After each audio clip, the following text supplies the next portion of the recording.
Hi guys, welcome back to our channel Gaming Basics. In today's video I will be teaching you guys how to auto spin on your Slotomania game.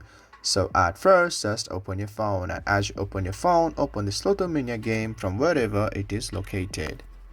And guys, as you open the game, it takes a while to load because it depends on the internet speed to load. So all you have to do is just wait until it loads.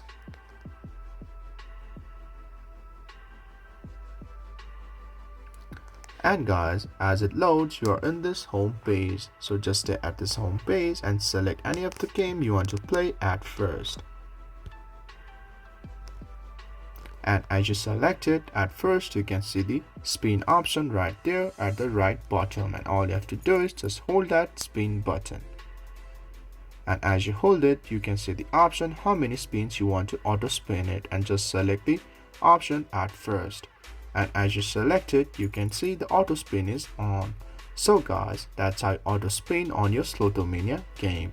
If you find our video helpful, please leave a like and please do not forget to subscribe our channel. Also hit the bell icon to get updates with our latest videos, and drop a comment for reviews and more content like this. I will see you guys again in our next video. Thank you for watching.